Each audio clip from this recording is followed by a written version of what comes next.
અમદાવાદ જિલ્લાના નળકાંઠાના દુર્ગી ગામમાં નળસરોવર પોલીસ પર ટોળાનો જીવલેણ હુમલો, 4 પોલીસ કોન્સ્ટેબલને ઈજા। વિરમગામ ડિવિઝનમાં આવતા નળસરોવર પોલીસ હદ વિસ્તારના દુર્ગી ગામમાં વિદેશી દારૂની રેડ કરવા ગયેલા પોલીસ પર જીવલેણ હુમલો કરવામાં આવ્યો હતો। દુર્ગી ગામમાં નળસરોવર પોલીસ મથકના 4 પોલીસ કર્મચારીઓ પર પથ્થરો અને લાકડીઓ તેમજ મારક હથિયારો વડે હુમલો કરતા 4 પોલીસ કોન્સ્ટેબલને ઈજાઓ પહોંચી હતી, જેઓને વિરમગામની સરકારી તેમજ અન્ય ખાનગી હોસ્પિટલમાં ખસેડવામાં આવ્યા હતા। દુર્ગી ગામમાં આરોપીને પકડવા જતા ટોળાએ બીભત્સ ગાળો બોલીને ફરજમાં રૂકાવટ કરી લાકડીઓ તેમજ માર મારવાની ઘટના બની હતી। નળસરોવર પોલીસ મથકમાં પોલીસ કોન્સ્ટેબલ અનિલભાઈ ગોહિલ, રમેશભાઈ વેલાભાઈ તેમજ મહેશભાઈ નાઓને લાકડીઓ તેમજ પથ્થરો મારતા ઈજાઓ પહોંચી હતી। વિરમગામ નળસરોવર પોલીસ મથકમાં દુર્ગી ગામના 15 નામજોગ સહિત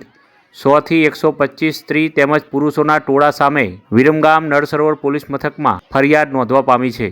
નળસરોવર પોલીસ મથકમાં નોંધાયેલ ફરિયાદ મુજબ નળસરોવર પોલીસ મથકના માણસો બાવળા તાલુકાના દુર્ગી ગામમાં વિદેશી દારૂનું વેચાણ કરતા ઈસમને બાતમીને લઈને રેડ કરવા ગયા હતા। એ દરમિયાન આરોપીઓ પોલીસને જોઈને ભાગવા જતા પોલીસ કોન્સ્ટેબલો તેમની પાછળ જતા આરોપીઓ દ્વારા તેમની ઉપર હુમલો કરવાના ઈરાદે ઉશ્કેરણીજનક તથા અન્ય ગામના આરોપીઓ દ્વારા એકસમ થઈને રસ્તો રોકીને જેમ ફાવે તેમ ગાળો બોલી જાનથી મારી નાખવાના ઈરાદે લાકડીઓ તેમજ ગળદા પાટુનો મૂઢમાર મારીને રમેશભાઈને જાનથી મારી નાખવાના ઈરાદે માથાના ભાગે લાકડીના ઘા મારી તેમજ અન્ય પોલીસ કોન્સ્ટેબલોને વેલાભાઈ તેમજ મહેશભાઈ નાઓને લાકડીઓથી બરડાના ભાગે તેમજ શરીરના ભાગે મૂઢ ઈજાઓ પહોંચાડી જીવલેણ હુમલો કરી જાનથી મારી નાખવાની ધમકી આપતા સમગ્ર મામલે પોલીસ કોન્સ્ટેબલ અનિલભાઈ ગોહિલ નાઓએ નળસરોવર પોલીસ મથકમાં હુમલો કરનાર આરોપીઓ આત્મારામભાઈ કોદાભાઈ પઢાર, રૈલીબેન આત્મારામભાઈ કોદાભાઈ પઢાર, રંગાભાઈ નરસિંહભાઈ પઢાર,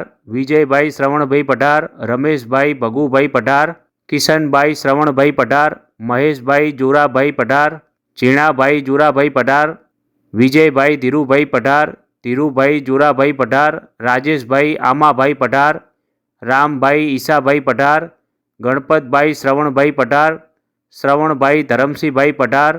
યુવરાજભાઈ પમાભાઈ પઢાર તથા બીજા પઢાર સમાજના 100 થી 125 સ્ત્રી પુરુષ તમામ રહે દુર્ગી ગામ, તાલુકો બાવળા, જિલ્લો અમદાવાદ સામે નળસરોવર પોલીસ મથકમાં ફરિયાદ નોંધાવી છે। નળસરોવર પોલીસે ફરજમાં રૂકાવટ સહિતની કલમો 109(1), 121(1), 115(2), 118(1), 352, 351(3), 296(b), 179(4), 191(2) તેમજ 190 મુજબ ગુનો નોંધીને તમામ આરોપીઓને ઝડપવા તજવીજ હાથ ધરી છે।